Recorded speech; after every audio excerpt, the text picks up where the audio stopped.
Good evening, everyone.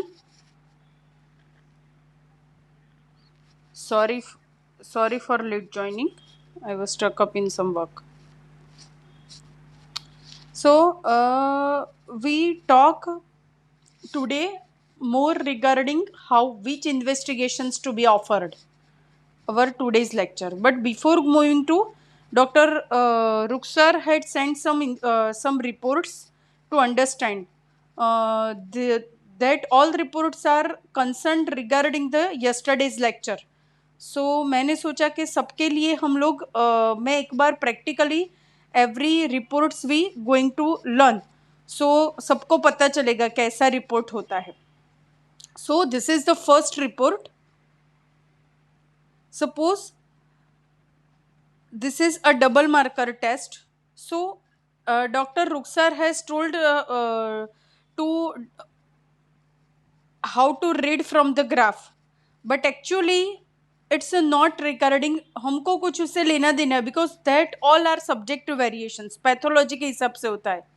तो हमको तो सिर्फ वो लोग अपने को लिख के देंगे कि this is positive this is negative, वही हमको सुनना है. एक्चुअली मैं भी कभी ग्राफ नहीं देखती हूँ because that all are subject to variations उसका होता है.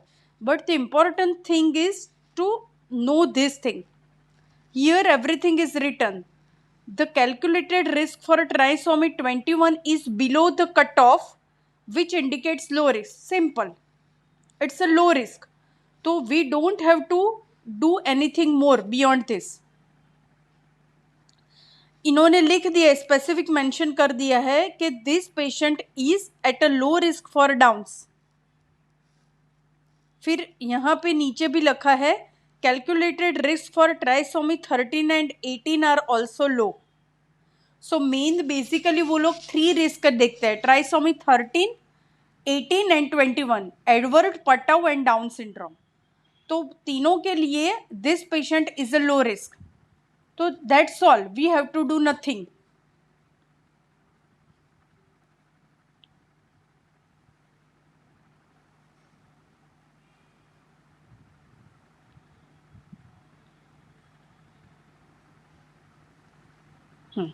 See, this is the another report.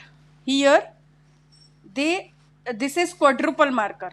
जो पहला रिपोर्ट देखा वो हमने डबल मार्कर देखा, और this is quadruple marker. Here they write trisomy 13, 18, 21 plus neural tube defect they will give rise to, then it is called quadruple में ऐसा report आता है.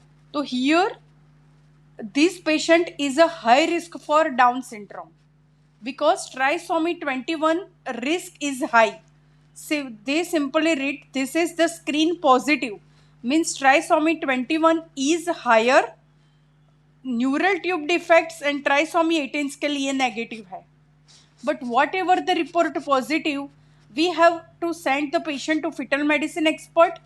These patients needs to undergo the amniocentesis, chromosomal analysis and confirm the diagnosis. Another thing, Dr. Abhay had asked me yesterday, yeah, someone has asked me, Dr. Harshali has asked for integrated double marker, integrated quadruple marker test. What is that? Integrated quadruple marker is nothing but in certain cases we do double marker and quadruple marker both, then it is called integrated quadruple marker test. So patient को हम पहले 12 weeks पे trisomy के लिए देख लेते हैं, then again high risk होता है तो उसमें 16 वीक्स पे will do again quadruple marker as well as ultrasound देखते हैं. तो हम जो पूरा जो असेसमेंट करते हैं, नकल फोल्ड थिकनेस देखते हैं, क्वाड्रुपल मार्कर डबल मार्कर कराते हैं, अगेन 16 वीक्स पे यूएसजी करके क्वाड्रुपल मार्कर देखते हैं, उसको बोलते हैं integrated quadruple marker test.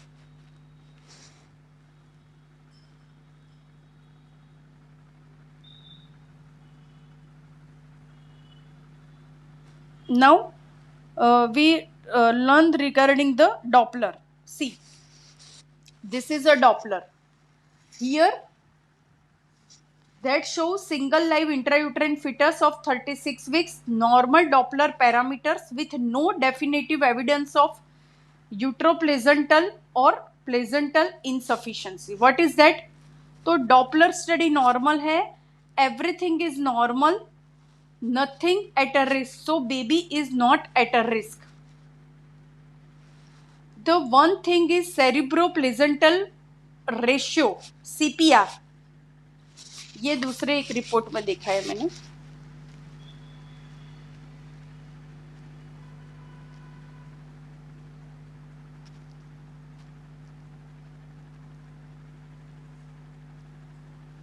Here, this is a patient, 34 weeks of pregnancy.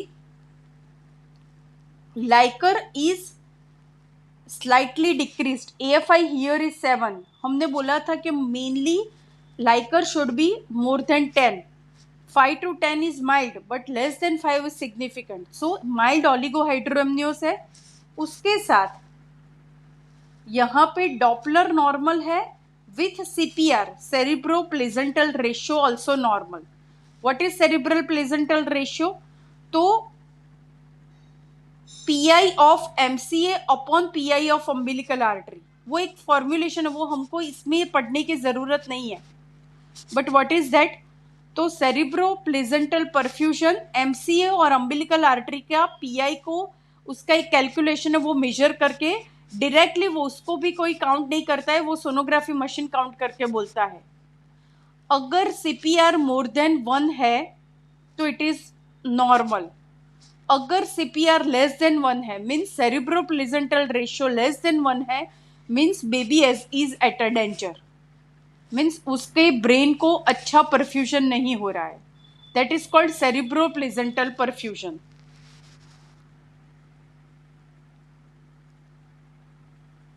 हाँ बोलिए. PI is pulsatility index, RI is resistance index and SD is systolic index and diastolic index. तो वो क्या होता है ना, वो हमें मेजर नहीं करता होता है. एक्चुअली में जो अल्ट्रासाउंड का जो मशीन होता है ना, उस पर सिर्फ सपोज मुझे अम्बिलिकल आर्टरी का PI RI सब मेजर करना है, तो मैं क्या करूँगी, अम्बिलिकल आर्टरी अल्ट्रासाउंड में जो होती है वहाँ पे मैं जाऊँगी. कैसे पता चलेगा? सपोज उसको मिकी माउस साइन बोलते हैं. मिकी माउस यानी ऐसा पिक्चर देखने को मिलता है, जो फ्लूइड होता है ना, वहाँ पे ऐसा 2 आर्टरी और 1 वेन ऐसा देखने को मिलता है. तो हमें जहाँ पे भी अम्बिलिकल आर्टरी मिलती है, सपोज ये अम्बिलिकल आर्टरी मुझे मिली, ठीक है, तो वहाँ पे मैं डॉपलर का जो इंसर्टर है वो रखूंगी प्रोब का. तो यहाँ पे हम लोग सपोज मैंने इस पे रखा, तो वो फिर ऐसा उसका फ्लो मेजर होगा, और अल्ट्रासाउंड मशीन ही अपने आप सब कैलकुलेट करके हमें बताता है कि इसका PI इतना है, इसका RI इतना है, इसका SD इतना है. बिकॉज कोई गिनने नहीं बैठता है, वो मशीन में सब फीड होता है. तो वही हमें डायरेक्टली जब हम अम्बिलिकल आर्टरी पर रखते हैं तो वो पूरा हमें रिपोर्ट देता है कि इसका PI इतना है, इतना RI इतना है, इसका CPR, even cerebral placental ratio भी वही मेजर करके बोलता है. तो अगर किसी ने गलत प्रोब रखा है तो हमको गलत मिलेगा. हाँ बोलिए.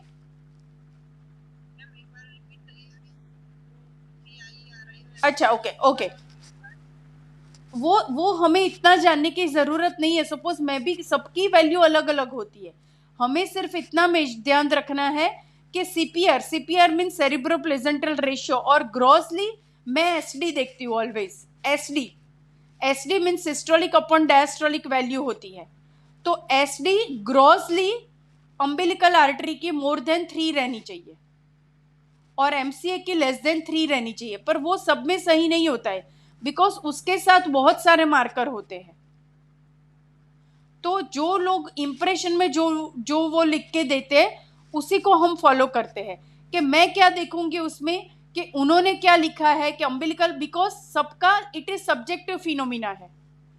तो रिपोर्ट्स SD वेसडी पे हम लोग, बिकॉज किसी ने प्रोब यहाँ की जगह सपोज यहाँ रख दिया, तो उसका रिपोर्ट नेगेटिव आ सकता है, खराब भी आ सकता है, बिकॉज सब्जेक्टिव फिनोमिना है कि वो लोग जिस जहां पे अम्बिलिकल आर्टरी दिखी वहां पे उन्होंने फ्लो रखा, तो मशीन क्या करेगा, डायरेक्टली रिपोर्ट निकाल के ही देगा कि इसका पीआई इतना, इसका आरआई इतना, PI means pulsatility index, RI means resistance index, SD means systolic and diastolic velocity दिखाता है, फिर पीएसवी होता है, पिक सिस्टोलिक वेलोसिटी। तो वो सारे कंप्यूटर के मेजरमेंट है, तो वो हमें बताएगा डायरेक्टली। पर ग्रॉसली आपको याद रखना है, तो अम्बिलिकल का एसडी मोर देन 3 और एमसीए का एसडी लेस देन 3 होना चाहिए। बट ओनली ये क्राइटेरिया पक्का नहीं है। दूसरा, उसके साथ सीपीआर देखो, सेरिब्रो प्लेजेंटल परफ्यूजन, तो वो it should be more then 1 होना चाहिए। अगर लेस देन 1 है तो baby eight a danger. Second, मैंने बोला कि ये सारे नंबर्स पे आप मत जाओ, इसका कोई इंपॉर्टेंस नहीं है। आप उस पे जाओ कि पेशेंट को कौन सी आर्टरी अफेक्ट हुई है। मैंने कल बोला था कि umbilical artery always first affect होती है। अम्बिलिकल आर्टरी पहले अफेक्ट होती है, दैट मीन्स के बेबी को परफ्यूजन होना, पल्सेटिलिटी उसके इंडेक्स घटती है, मीन्स उसमें उसका रिवर्स फ्लो होता है या एब्सेंट फ्लो होता है, तो वो सजेस्ट करता है कि बेबी को हाइपोक्सिया होना शुरू हुआ है। अम्बिलिकल के बाद एमसीए अफेक्ट होती है। तो अगर आप किसी रिपोर्ट में ऐसा देखते हो कि MCA shows high resistance index और MCA having brain sparing effect, means baby is at a danger, immediate baby should be deliver. Suppose एक आपका रिपोर्ट है, मैंने कहीं पे देखा था, देखते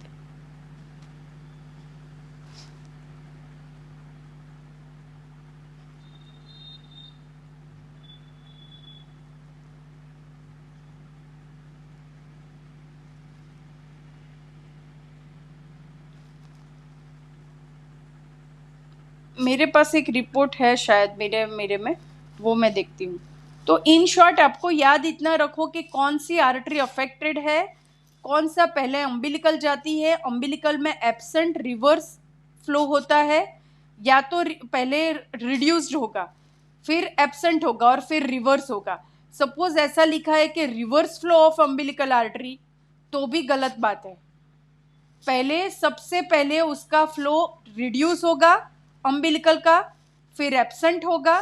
कैसे कैसे कॉन्सिक्वेंसेस होती है, अगर पेशेंट बेबी को आईयूजीआर होता है तो क्या होगा, पहले सबसे पहले रिड्यूस्ड अम्बिलिकल आर्टरी का फ्लो होगा, फिर नहीं ध्यान रखा तो एब्सेंट फ्लो होगा, फिर ध्यान नहीं रखा तो रिवर्स फ्लो होगा, फिर ध्यान नहीं रखा तो ब्रेन स्पेरिंग इफेक्ट आएगी, फिर ध्यान नहीं रखा तो डक्टस विनोसस में डॉपलर एबनॉर्मल आएगी।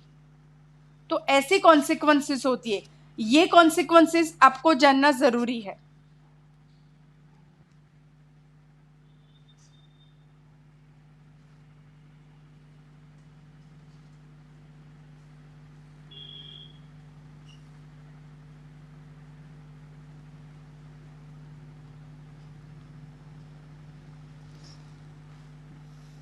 स्क्रीन दिखती है? एक सेकंड ना, एक सेकंड।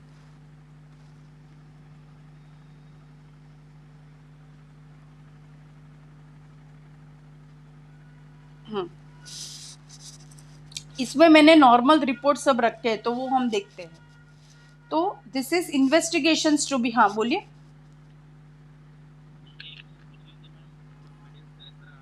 हम्म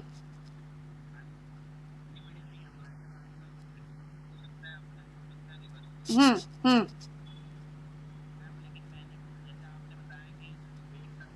हम्म हाँ, हार्ट रे, हाँ हाँ, हम्म हाँ हाँ हाँ, एक्चुअली में, हाँ या एक्चुअली में रिवर्स फ्लो होता है ना, तब baby is at a danger होता ही है। But still we can wait for MCA, फिर एमसीए अफेक्ट होगी, तो वेट करना हो तो कर सकते हो। But once the reverse flow हो गया, दैट मीन्स के बेबी को परफ्यूजन मिल नहीं रहा है, तो वो मैंने ऐसा ही आपको बोला कि okay we can wait. Suppose private में, मेरे प्राइवेट में क्या होगा कि प्राइवेट में तो nobody will going to take a risk. Private में तो इवन डॉपलर अफेक्टेड आती है हमारे पेशेंट में, तो हम उसको वीकली फॉलोअप कराते हैं। और जैसा ही अम्बिलिकल में only we can wait up to reduced flow, और जैसा रिड्यूस्ड फ्लो आया पेशेंट को फुल टर्म होगा तो we will immediately do the CS with in 2 to 4 days frankly speaking. अगर वो प्रीटर्म है तो मैं क्या करूंगी, लेस देन 34 वीक होगा तो मैं उसे स्टीरॉयड देके उसकी लंग मैच्योरिटी बेबी की बढ़ाऊंगी और फिर 48 आवर्स के बाद मैं CS करूंगी। बट हम उसमें कभी भी रिवर हो जाए तब तक वेट नहीं करते हैं एक्चुअली। रिवर्स फ्लो जब हो जाता है that means baby is at a danger, पर कॉन्सिक्वेंसेस जनरली ऐसी होती है। और जब MCA में ब्रेन स्पेरिंग इफेक्ट आए that is the worst thing. और उससे वर्स्ट थिंग है, मैंने बोला कि रिवर्स फ्लो अम्बिलिकल में है तो भी बेबी अभी 4-5 दिन सर्वाइव कर सकता है, इन शॉर्ट मेरा यह कहना है। पर वंस डक्टस विनोसस में आ गया तो 24 आवर्स में बेबी विल डेफिनेटली IUD होगा। और ब्रेन स्पेरिंग आता है तो उसमें तो हम वेट ही नहीं करेंगे, पेशेंट आया उसका आधे घंटे में मैं CS करूंगी। अगर रिवर्स फ्लो है तो मैं पेशेंट को बोलती हूँ कि प्रॉब्लम है, हमको डिलीवर करा देना चाहिए। पेशेंट मानता है तो सही है, बकर it is at a risk, ऐसा पकड़ के नहीं करते हैं। बट अगर व्हेन ब्रेन स्पेरिंग इफेक्ट आया या डक्टस विनोसस आया, it is the immediate baby should be delivered with in half an hour, आपको जैसे रिजल्ट पता चलता है। तो ऐसी कॉन्सिक्वेंसेस जनरली ऐसा होता है। क्लियर? हाँ बोलिए। हाँ बोलिए।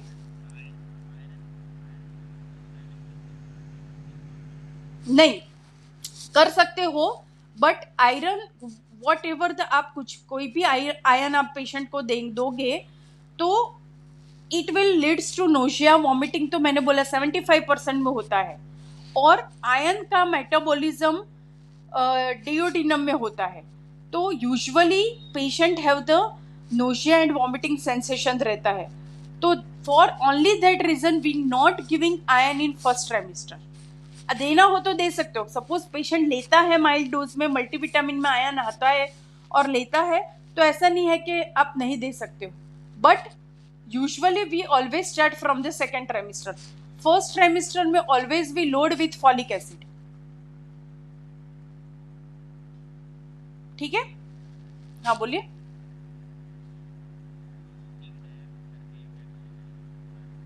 अच्छा, टीडेप यानी कुछ नहीं है, नॉर्मल क्या है ना कि हम टिटेनस टॉक्सोइड देते हैं, वो मैंने आपको सिखाया ना कि टिटेनस टॉक्सोइड 2 इंजेक्शन हम इम्यूनाइजेशन में देते हैं, यूजुअली 16 वीक्स पे देते हो और दूसरा 24 वीक्स पे देते हैं। आइडियली डिलीवरी के 1 मंथ पहले दे देना चाहिए। अभी टीडेप वैक्सीन है ना, उसमें उन लोगों ने tetanus plus diphtheria and pertussis add किया हुआ है, तो वो it is like a fortified vaccine हुई कि नॉट ओनली टिटेनस, उन्होंने डिप्थेरिया उसमें ऐड किया हुआ है। तो पहले हम लोग देते थे, but that also the subjective variations कि आपको देना है कि नहीं देना है, इतना उसका कोई रोल नहीं है। तो इन रूटीन क्लिनिक मैंने जब आई थी नई नई तो I had tried in my practice also, Tdap हम देते थे, बट यूजुअली रूटीनली हम लोग नहीं देते। I am always giving standard tetanus toxoid जो आता है वही हम स्टैंडर्ड टीटी का इंजेक्शन पेशेंट को देते हैं।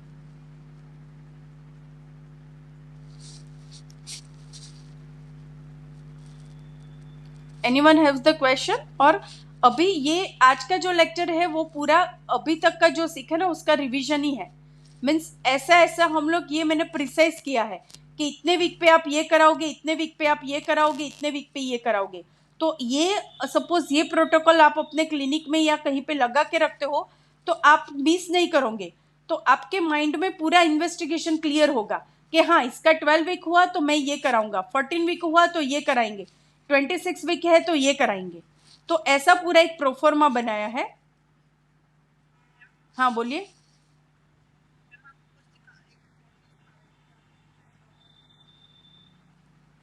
हाँ इसमें ही है, इसमें आएगी, इसमें ही है, ये लेक्चर में ही है, ये रही। ठीक है। हेलो, हाँ हाँ, इसमें ही मैंने रखा है, मैंने बनाई थी ना स्लाइड तब रखा तो था, इसमें ही है 90% शायद। नहीं होगा तो मैं, मेरा कोई रिपोर्ट होगा ना कल या परसों, मैं किसी को कलेक्ट करा के मैं दिखाऊंगी कल। एबनॉर्मल और नॉर्मल दोनों हम डिस्कस करेंगे मेरे क्लिनिक के रिपोर्ट का, ठीक है। तो हाँ हाँ, तो अभी मैंने ये प्रिसाइज इन्वेस्टिगेशंस किए हैं कि फर्स्ट विजिट पे हम क्या कराएंगे, ये हमने सीखा ही है। रूटीन जो भी हमारे है CBC blood group, this is the my protocol कि इतना में सब पेशेंट का होना चाहिए फर्स्ट विजिट में। CBC blood group, RBS, HBS, HG, HIV, RBS यहाँ पे लिखना रह गया है। CBC blood group, RBS, HBS, HG, HIV, VDRL, creatinine, TSH, okay RBS नीचे लिखा है, HB electrophoresis to rule out sickle cell anemia and the thalassemia and the urine routine micro। सारे पेशेंट का फर्स्ट विजिट, हाँ क्या,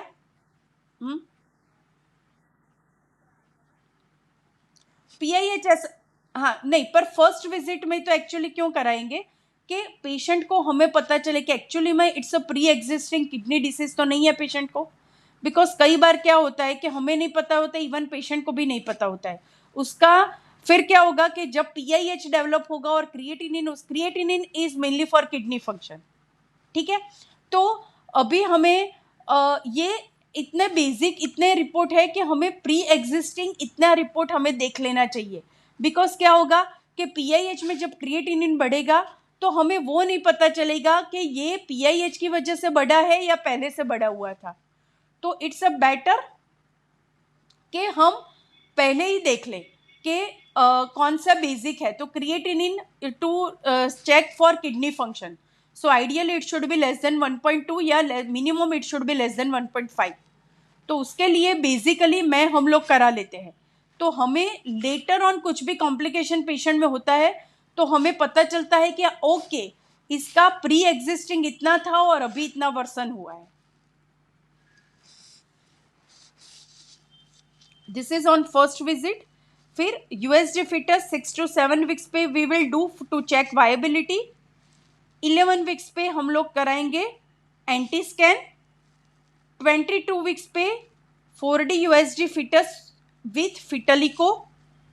repeat CBC RBS urine RM at 22 weeks. Again 28 weeks पे कराएंगे, ये भूल गई हूँ इसमें, नहीं इसमें लिखा है सॉरी, 36 वीक्स पे। 28 वीक्स पे भी हम लोग जनरली देख लेते हैं। 30 वीक्स पे जिसमें डाउट हो उसमें डॉपलर या routine USG fetus to check for growth, baby का वेट गेन सब देखने के लिए करते हैं। 36 वीक्स पे USG fetus with colour Doppler सारे पेशेंट का, not only high risk patient. And once again always I will recommend कि आप लोग को डिलीवरी या किसी की कराते हो तो always check RBC, CBC, RBS, urine RM as well as coagulation profile, BT-CT, PT, APTT इतना करा लेना चाहिए। Because sometimes even in my early practice I was not doing all so much investigation, पर जब पेशेंट को PPH होता है, postpartum haemorrhage होता है, ब्लीडिंग होता है, कुछ कॉम्प्लिकेशन होता है, तो we don't have the answer कि उस पेशेंट को इवन थ्रोम्बोसाइटोपेनिया था, कोएगुलेशन प्रोफाइल में प्रॉब्लम था, तो हमको पता ही नहीं होता है। तो अगर हमने BT-CT, PT, APTT कराया है तो at least we should have a knowledge that patient have already coagulation abnormality थी।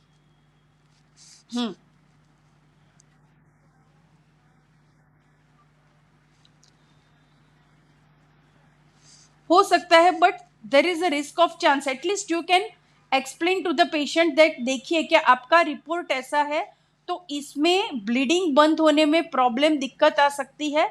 At least patient could be aware and you should be aware.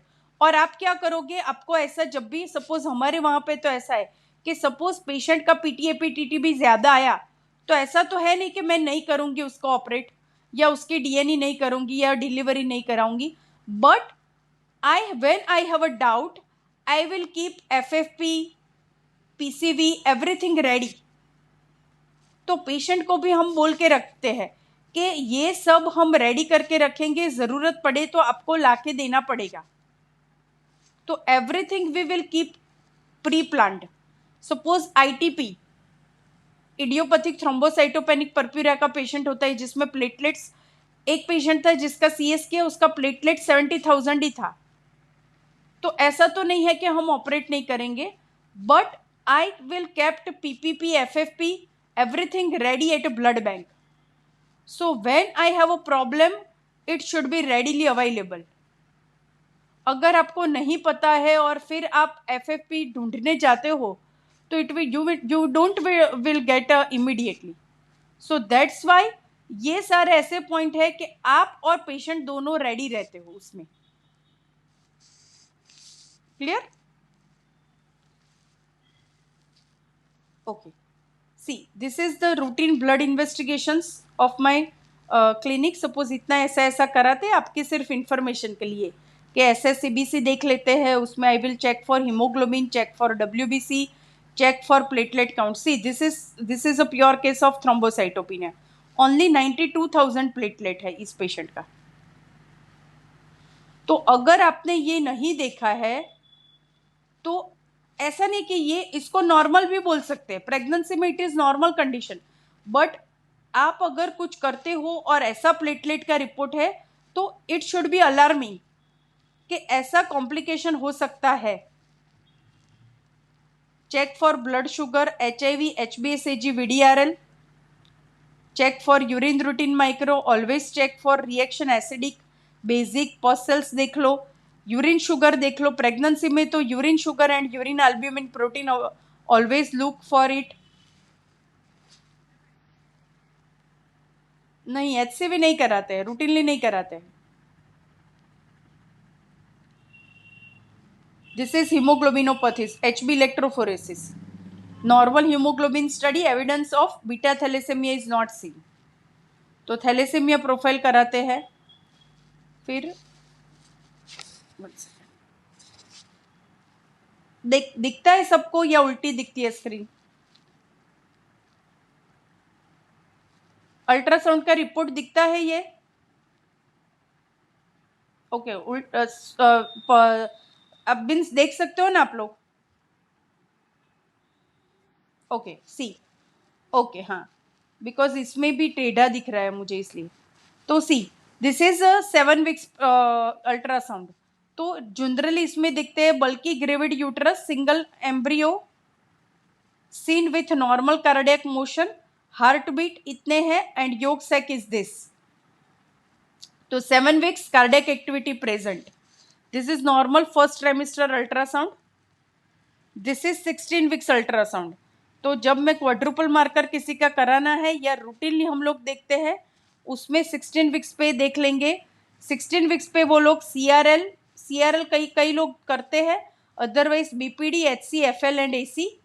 16 weeks पे प्लेजेंटल साइड देख लिया, एंटीरियर है, लाइकर एडिक्वेट है, nasal bone देख लिया, और डक्टस विनोसस और नॉर्मल फ्लोज में वो लोग लिख देते हैं। फिर ये this is 4D USG foetus. वो जो भी बोलो आप, लेवल 2 स्कैन बोलो, जो बोलो, 4D ultrasound for anomaly scan I always to do at 20 to 22 weeks.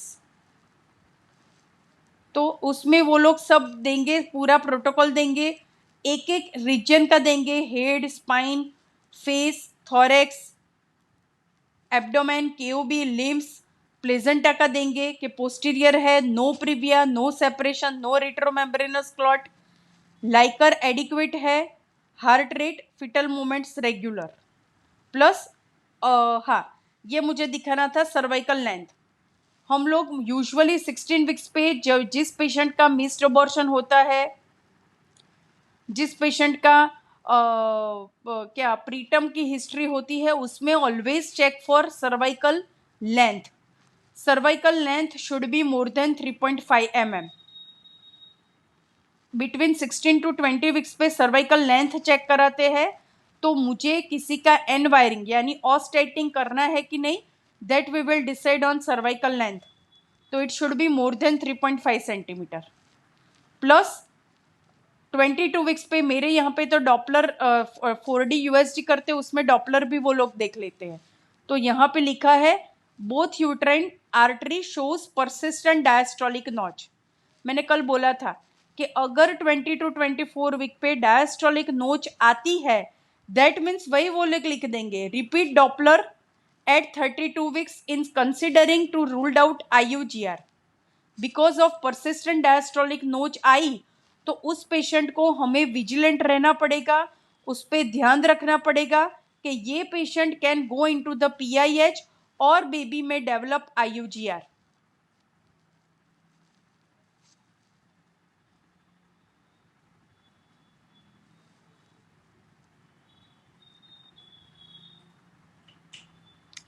ये 32 वीक की है, इसमें हाँ ये डॉपलर है देखिए।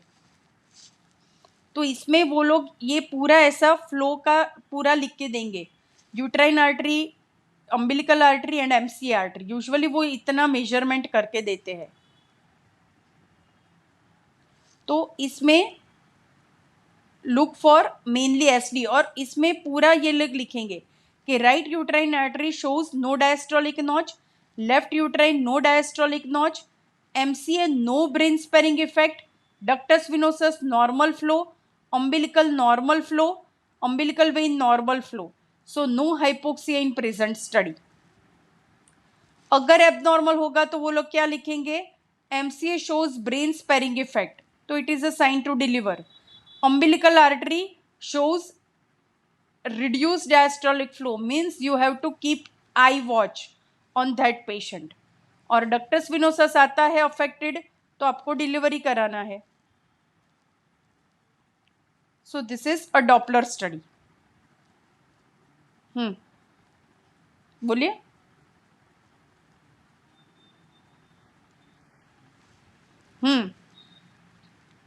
नो नो नो नो कंजन एनेनकिफिली तो इवन 8 वीक्स पे डिटेक्ट हो जाती है। सो इसीलिए मैं बोलती हूँ कि 11 वीक्स पे आप स्कैन कराते हो तो एनेनकिफिली जैसी चीजें जो तो सब आपको पता चल जाएगी। वो एंटी स्कैन करेंगे तो एनेनकिफिली तो पता ही चल जाएगा ना 22 वीक तक। तो हाँ बोलिए।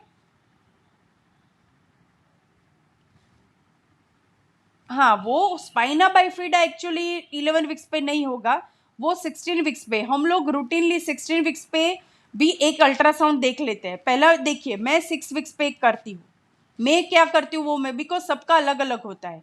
तो मेरे वहाँ का प्रोटोकॉल है I do first scan between 6 to 7 weeks, फिर सेकंड स्कैन हम लोग करते हैं 11 वीक्स पे, थर्ड स्कैन हम लोग करते हैं 16 वीक्स पे, फोर्थ स्कैन हम लोग करते हैं 22 वीक्स पे, that is the big scan. तो जो पहले वाले जो स्कैन है वो रूटीन 2D स्कैन होते हैं, वो तो मैं ही करती हूँ, ऑब्स्टेटिशियन ही करते हैं। और जो 4D स्कैन होता है वो हम रेडियोलॉजिस्ट के पास कराते हैं, बिकॉज उसमें इतना टाइम नहीं होता है, 4D करने में 2 घंटा लगता है। तो हम इतना प्रैक्टिस हम हमारे टाइम में नहीं देते हैं और इतना एक्सपर्टाइज मेरे पास नहीं होता है। तो in my clinic eight 6 weeks पे मैं अब करूँगी, 11 वीक्स एंटी स्कैन हम करेंगे, 16 वीक्स करेंगे। तो एंटी स्कैन और 16 वीक्स अब करते हो तो स्पाइना बाइफिडा मोस्टली पता चल जाता है। मेजर कोई इश्यू होगा तो वो 22 वीक्स पे सब पकड़ जाएगा। और एनेनकिफिली और ऐसी चीज़ें, एनेनकिफिली है, ओम्फेलोसिल है, तो ये सारी चीज़ें तो 16 वीक्स की अल्ट्रासाउंड में पता चली जाती है।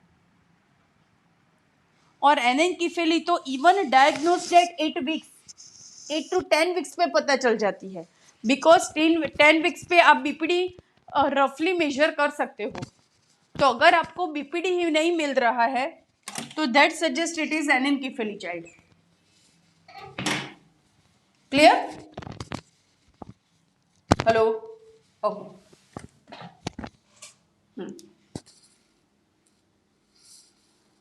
हाँ अभी ये नॉर्मल हुआ सब। Now we will move for special investigation. जो जिसका RPL होता है, रिकरेंट प्रेगनेंसी लॉस होता है, जिसमें हमें लगता है कि we will do the special investigation. Mostly RPL होता है, रिकरेंट प्रेगनेंसी लॉस होता है। What is recurrent pregnancy loss? When abortion more than 3 times, उसको बोलेंगे हम RPL, that is recurrent pregnancy loss और बैड ऑब्स्टेटिक हिस्ट्री। तो उसमें किसी पेशेंट्स में हमें स्पेशल इन्वेस्टिगेशंस कराने पड़ते हैं। तो उसमें we will do first, we will do serum torch. What is torch? Toxoplasmosis, rubella, cytomegalo and herpes. उसमें आप आईजीएम देखोगे. अगर आईजीएम पॉजिटिव होता है तो means it is recent infection, और अगर आईजीजी है दैट पॉजिटिव है तो दैट इज पास्ट इन्फेक्शन, और patient have develop the antibody. तो उसका कुछ नहीं करना है. टॉर्च यूजुअली कई सारे लोगों में पॉजिटिव आता है, पर देखने का आईजीजी पॉजिटिव है तो कुछ नहीं करना होता है. Only treat when IgM positive. Treatment toxoplasmosis IgM positive है तो toxocare 1 BD for 21 days, 7 days gap, ऐसे 3 साइकिल्स देने का. टॉक्सोकेयर या रोवामाइसिन फॉर्ट आती है. अगर क्लैमाइडिया है तो क्लीड 1 बीडी फॉर 7 डेज. हर्पिस है तो acyclovir 400 milligram 1 BD for 5 days. Everybody understood? Torch का ट्रीटमेंट. टॉर्च का ट्रीटमेंट आप कब दोगे? Only IgM positive. हाँ बोलिए. कराएंगे, मैंने बोला ना. हाँ, टॉर्च हम कब कराएंगे? टॉर्च हम जब कराएंगे कि जब पेशेंट को आरपीएल होता है, बारी बारी रिकरेंट प्रेगनेंसी लॉस होता है, कुछ रीजन नहीं होता है, then we will go for RPL. Suppose non pregnancy में कराएंगे, प्रेगनेंसी में नहीं कराएंगे. यूजुअली जिसको नॉन प्रेगनेंसी होती है, मीन्स एक बार अबॉर्शन हुआ, दूसरी बार हुआ, तो फिर पेशेंट आपको बोलेगा तो सही ना कि मुझे कॉज रूल्ड आउट करना है, क्यों हो रहा है, तब आपको कराना है. और जनरली मेरे वहाँ पे एक सिस्टम है कि पेशेंट को एक अबॉर्शन होता है तो विदिन 7 डेज हम लोग उसे आरवेक वैक्सीन देते हैं. आप लोगों को पता होगा आरवेक vaccine, rubella vaccine. Ideally every ladies को 16 ईयर्स पे वो ले लेना चाहिए. बट अगर पेशेंट को स्टेटस नहीं पता है, तो किसी का 20 अबॉर्शन होता है तो हम लोग आरवेक सबक्यूटेनियस 1 डोज दे देते हैं. बट जब आप आरवेक देते हो तो पेशेंट को बोलो कि 3 महीने तक बच्चा नहीं रुकना चाहिए, because it's a form of virus आप इंट्रोड्यूस कर रहे हो, तो बच्चा नहीं रुकना चाहिए.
हाँ, हम कहाँ थे?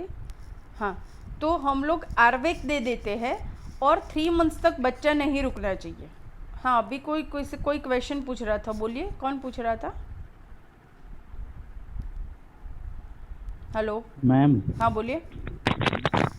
मैम, मैंने रिकरेंट प्रेगनेंसी लॉस का कॉज जो पढ़ा था उसमें मोस्ट कॉमन क्रोमोसोमल एबनॉर्मलिटी होती है, ना कि इन्फेक्शन. मैम, ऑब्वियसली बिकॉज वो हम अबॉर्शन में सीखेंगे. अबॉर्शन का लेक्चर उसी में मैंने लिखा है. 70% cause are chromosomal anomaly. Actually में सच में बोलूँ तो टॉर्च का कोई इम्पोर्टेंस नहीं है, सच में कोई इम्पोर्टेंस नहीं है। बिकॉज पहले के ज़माने में अच्छा था कि वो एनिमल्स और उसके साथ सब रहते थे और टॉर्च रहता था, बट एक्चुअली टॉर्च का इतना कोई रोल नहीं। इसलिए मैं बारी बारी बोल रही हूँ कि अगर आप टॉर्च कराते हो उसमें आईजीएम पॉजिटिव होता है, वो बहुत रेयर आएगा, तो ही टॉर्च की ट्रीटमेंट देनी है। अगर आईजीजी पॉजिटिव है, never give treatment for torch infection, because mostly RPL में 70% कॉज इज क्रोमोसोमल। तो क्रोमोसोम का ही प्रॉब्लम होता है, और it is either balanced translocation, और बैलेंस ट्रांसलोकेशन एक कंडीशन होती है, वही प्रॉब्लम होता है। तो उसमें आप कुछ नहीं कर सकते हो। बैलेंस ट्रांसलोकेशन या रेसिप्रोकल ट्रांसलोकेशन, वो कैसे पता चलेगा? Main first important is send product of conception to chromosomal study. जब हम डीएनए करते हैं उसी प्रोडक्ट को सेंड फॉर क्रोमोसोमल एनालिसिस, तो आपको पहले तो पक्का पिक्चर मिलेगा।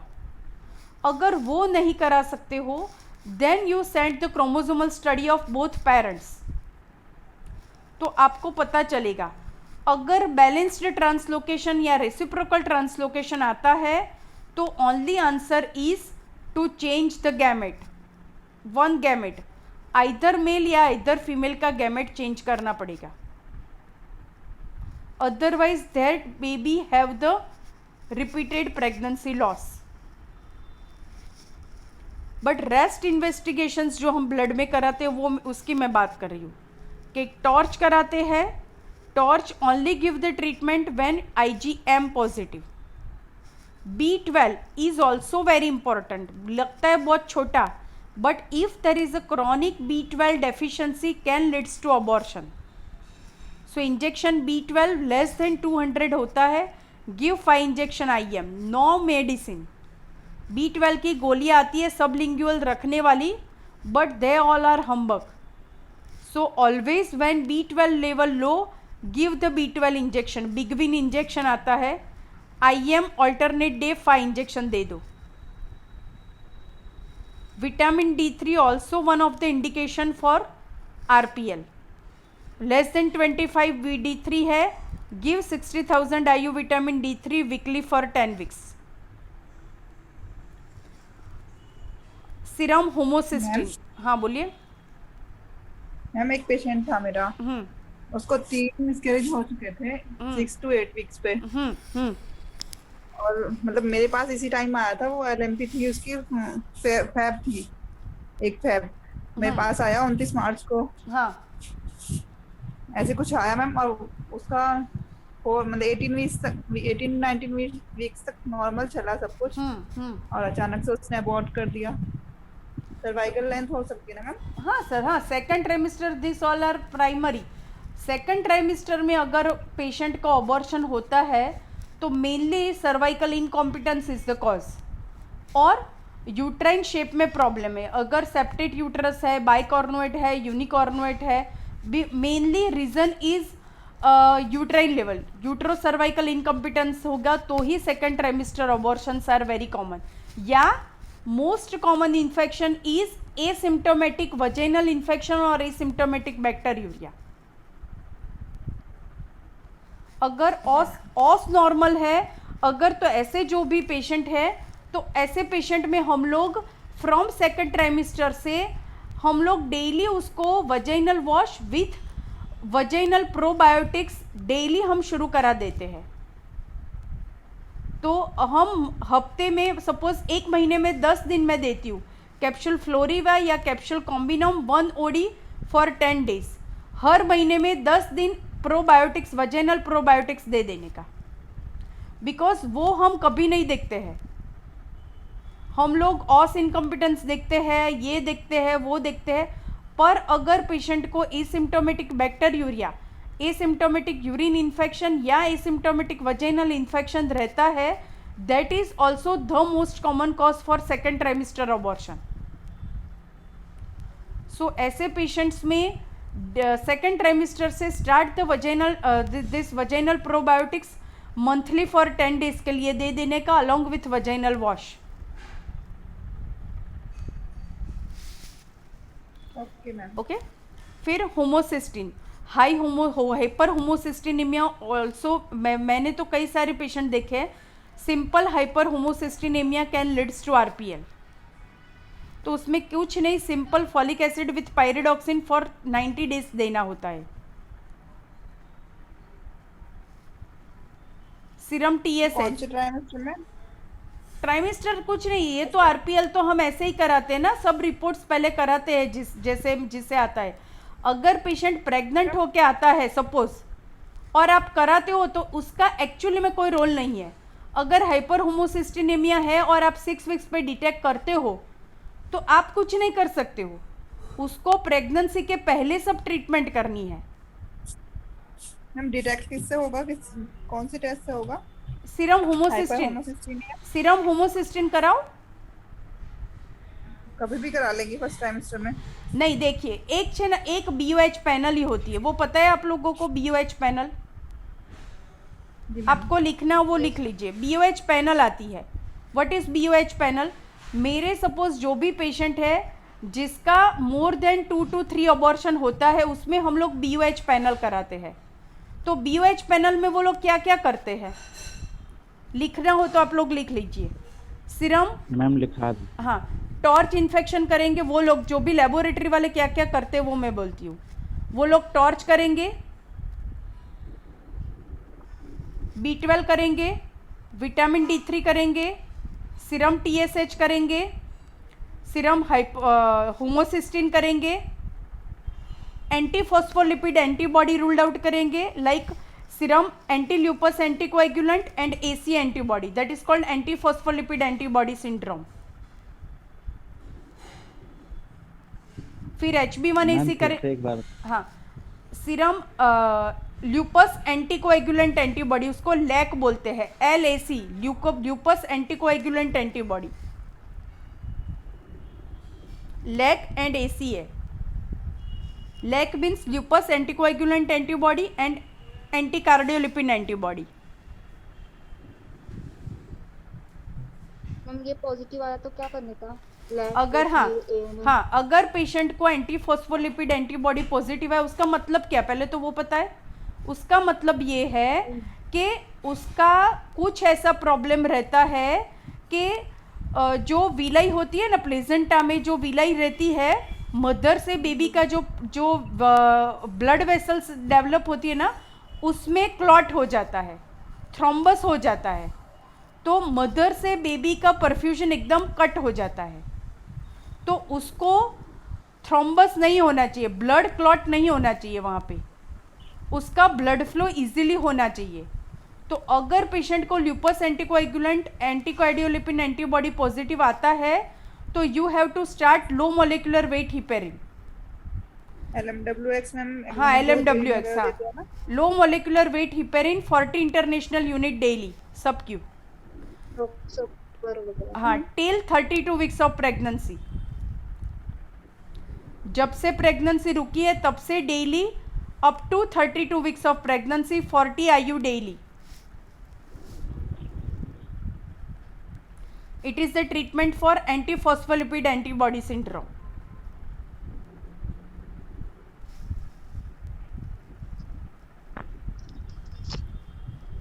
तो इतना, हाँ बोलिए। फिर ये ल्यूपस एंटीकोएगुलेंट जो बोला मैम ने, AC बोला, उन सब सेम, हाँ सेम, एंटीबॉडी पॉजिटिव आती है तो सेम देने का। Low molecular weight till 32 weeks, हाँ, अप टू 32 वीक्स तक देते हैं डेली।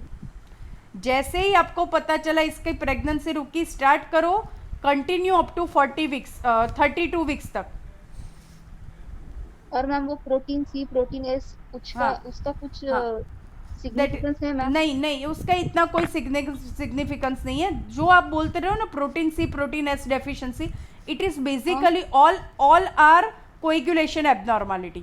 तो जो भी प्रॉब्लम आता है उसमें we give this low molecular weight heparin. Plus sometimes जब ऐसा, this all are autoimmune condition, so कई बार ऐसे केसेस होते हैं तो उसमें हम लोग even sometimes we give the Dexona, steroid दे देते हैं, प्रेडनिसोलन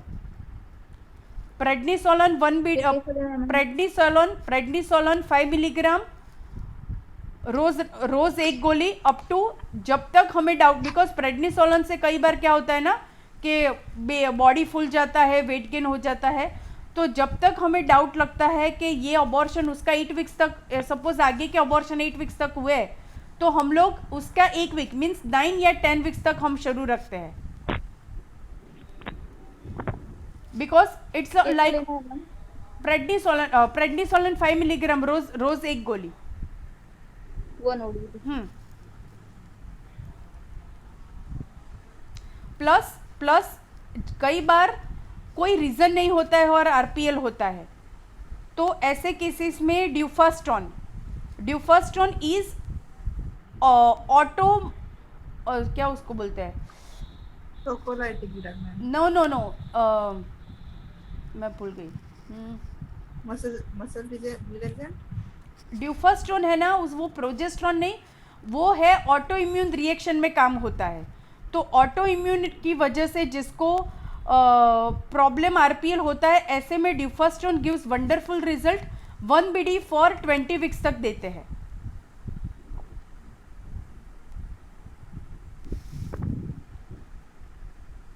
ये कैसे वर्क करता है मैम ड्यूफास्टोन? ड्यूफास्टोन मैंने बोला ना कि उसका एक रोल है, उसको बोलते हैं ऑटो मॉड्यूलेशन। उसका मुझे स्पेसिफिक वर्ड याद नहीं आ रहा है, ऑटो मॉड्यूलेशन ही है। मीन्स जिसका ऑटो इम्यून रिएक्शन की वजह से जिसका रिजेक्ट होता है, उसमें उसका रोल है। वो रिलैक्सेंट के लिए नहीं दे रहे हैं हम Duphaston, we give the Duphaston for autoimmune reaction के लिए दे रहे हैं। सो उसका एक रोल ये भी है। सो दैट्स वाई जो भी आरपीएल केसेस होते हैं उसमें ड्यूफास्टोन फॉर 20 वीक्स तक हम लोग देते हैं। Even low molecular weight heparin जो आरपीएल केसेस होते हैं, even auto antiphospholipid antibody negative होती है, तो भी हम लोग कई बार मैं दे देती हूँ और we got the result. Because this all are ऐसी चीज़ें हैं कि कई बार रिपोर्ट में पता नहीं चलता है, बट दे विल वर्क। अगर जेनेटिक प्रॉब्लम नहीं है तो ये सारी चीज़ें हम देते हैं तो that will definitely work. But अगर बैलेंस्ड या रेसिप्रोकल ट्रांसलोकेशन है तो इसमें से आप कुछ भी करो, कुछ नहीं होगा, they will going to abort. उसमें gamete change is the only option. और दूसरा सेकेंड ट्राइमेस्टर में मैंने बोला bacteriuria infection and uterine abnormality, cervical incompetence are the major cause for abortion. Ma'am ये जो लैक एएनए और एंटीफॉस्फोलिपिड ये सब पॉजिटिव है, तो उसमें हर एक में हिपेरिन देना ही है? हाँ और लोग, प्लस हाँ प्रेडनिसोलन भी देना है नहीं, कंपलसरी या? प्रेडनिसोलन क्या है ना, प्रेडनिसोलन का कोई पक्का टेस्ट नहीं है। देखिए वो कोई टेस्ट से हम नहीं करेंगे, पर जैसे भी सपोज किसी को 3-4 अबॉर्शन हुए, रिस्क नहीं लेना है तो ऐसे ही हम दे देते हैं। मैं ऐसे सिंपल ऑफ पेपर बात करती हूँ, वो कोई किसी जगह लिखा नहीं हुआ कि ये देना होता है ऐसा।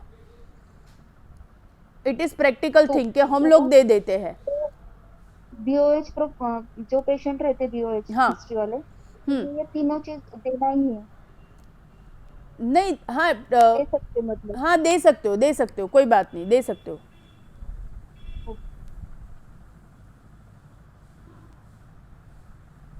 ठीक है, तो यहाँ पे हम हाँ बोलिए।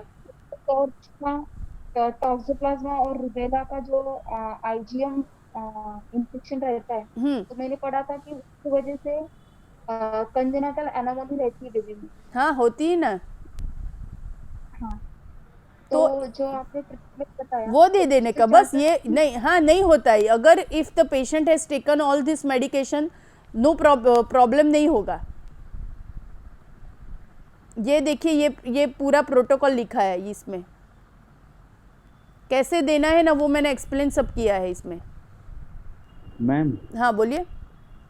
मैम जो ये मेडिकेशन है मैम, ये सेकेंड ट्राइमेस्टर में तो दे सकते हैं कि फर्स्ट में भी दे सकते हैं, जो ये टॉर्च वाले जो ट्रीटमेंट? टॉर्च वाली यूजुअली उसका क्या वो लोग ऐसा बोलते हैं, कई लोग प्रेगनेंसी में देते हैं, बट अगर प्रेगनेंसी रुक गई है ना और आप देते हो तो इसका एक्चुअली में कोई रोल नहीं है। I am not giving. Because ये जो और- ट्रीटमेंट है टॉर्च की ट्रीटमेंट है, ideally it should be treated before conception. Pregnancy एक बार रुक गई, इन्फेक्शन हो गया तो रूबेला है तो वो तो 8-10 वीक्स पे ही अबॉर्ट करा देता है। तो आप देते हो नहीं देते हो इससे कोई एक्चुअली में कोई डिफरेंस नहीं होता है। मैम मीन्स नेक्स्ट प्रेगनेंसी में मैम इस मतलब पहले से ही इसको ट्रीट करना है। क्या क्या मैम इसका मतलब मैम अगर मैम एक प्रेगनेंसी में हो गया तो इसका मतलब नेक्स्ट प्रेगनेंसी से पहले इसको ट्रीट हाँ हाँ वही ना, पहले ही कराने करना, मैं वही तो बोल रही हूँ। प्रायर टू द कंसेप्शन ये सब देना है आपको, नॉट आफ्टर कंसेप्शन। सो ये BOH पैनल है वो हम कब कराते हैं? इन बिटवीन प्रेगनेंसी कराते हैं, प्रेगनेंसी रुकने के बाद नहीं कराते हैं। मैम और सपोज 11 वीक्स प्रेगनेंसी है, हर्पीज IgM मतलब पॉजिटिव आया, तो मैंने कई बार देखा है कि टर्मिनेट करने के लिए बोलते हैं, तो वो सही है? सही है, यानी हर्पिस की वजह से कंजेनिटल एनोमली होने के चांसेस आपने बोला ना, वही अगर पेशेंट का 11 वीक्स पे रुबेला पॉजिटिव आया तो वो बेबी को ब्लाइंडलेस हो सकती है, हर्पिस की वजह से कंजेनिटल एनोमली हो सकती है। तो ये हमें पेशेंट को बोलना पड़ेगा कि एनोमली हो सकती है, अगर आपको रखना है तो रखो, अदरवाइज गो फॉर टर्मिनेशन। वो तो सही बात है ना। अगर पेशेंट को लाइव प्रेगनेंसी हो और IgM पॉजिटिव है, that means that baby will going to affect and have develop the congenital anomaly. तो टॉर्च के जो भी IgM पॉजिटिव आया तो हम लोग पेशेंट को ऑप्शन दे सकते हैं टर्मिनेशन का? या ऑब्वियसली। ओके मैम हाँ बोलिए मैम बोलिए बोलिए बोलिए, 1 by 1 बोलिए। हाँ बोलिए। मैम क्या हेपेटाइटिस बी का जो वैक्सीनेशन होता है प्रेगनेंसी में दे सकते हैं? उसको प्रेगनेंसी में क्यों देंगे हम? प्रेगनेंसी में क्यों देना है आपको? मैम अगर हेल्थ केयर वर्कर है तो उसने कभी नहीं ले रखी है अगर हेपेटाइटिस बी वैक्सीन, तो अगर ले सकती है कि नहीं? एक्चुअली प्रेगनेंसी ऐसी कंडीशन है, सच में बोलूँ कि कहाँ पे भी लिखा हो प्रेगनेंसी में बिना सोचे समझे कुछ नहीं देना चाहिए ideally, only because all the problem will cross the placenta barrier. So कहीं ना कहीं फिर आपके पास ऑप्शन नहीं है और देना है या पेशेंट को लेना है, you can give. But pregnancy में बिना झंझट के इसमें से कुछ भी ज़्यादा कुछ भी नहीं देने का, बिकॉज अगर आप कुछ भी देते हो तो that will always cross the pleasant and affect the baby. तो जो भी करना है वो पहले करो, प्रेगनेंसी में मत करो। मैम स्पायरामाइसिन भी देते हैं ना टॉर्च में, टॉर्च पॉजिटिव आता है जब? तो ये वही तो है टॉक्सोकेर स्पाइरामाइसिन, अच्छा that is the same Toxocare spiramycin या रोवामाइसिन फॉर्ट, सेम थिंग ना। पर मैं वो बोलती हूँ कि आता है आप देते हो वो सही है, but no such important role once the patient is conceived. मैं वही बोल रही हूँ ना, actually this treatment should be given prior to conception. जी मैम। मैम हाँ बोलिए। और सपोज फर्स्ट ट्राइमेस्टर में मैंने 2-3 पेशेंट देखे कि उनको डॉग बाइट रहता है, रेबीज। तो ऐसे केसेस में क्या करना चाहिए मैम? डॉग रेबीज बाइट अगर हुआ तो? रेबीज वैक्सीन देना पड़ता है। अच्छा, तो वो मतलब इट इज सेफ? हाँ सेफ तो देखिए मैं वही अगेन आई एम रिपीटिंग, कुछ भी सेफ नहीं है, बट आपको प्रोस कॉन्स देखना पड़ेगा। अगर नहीं देखो और रेबीज हो गया तो मैं वही बोलती हूँ ना कि लाइफ ऐसी सेविंग है कि ऐसा है तो अगर देना पड़ता है तो देना पड़ेगा। आप दोगे नहीं तो उसकी लाइफ एंडेंजर हो जाएगी। तो नहीं करना तो नहीं है, बट देना पड़ेगा तो देना ही पड़ेगा ना। तो रेबीज वैक्सीन देनी पड़ती है तो देनी पड़ती है, but always it will going to at a certain level harm the baby.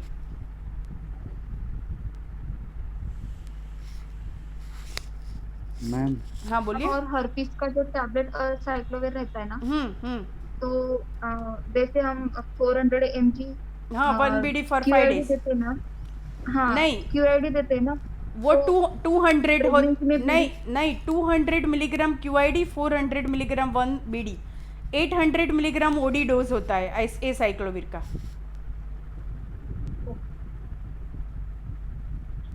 Ma'am हाँ बोलिए। मैम मैंने एक अल्ट्रासाउंड देखा था, तो मैम क्या मैम फर्स्ट ट्राइमेस्टर में भी एब्रेप्टिव प्लेसेंटा पॉसिबल है मैम? No, never. प्लेजेंटा ही डेवलप नहीं हुआ तो एब्रेप्शो कहाँ हुआ? 12 weeks में।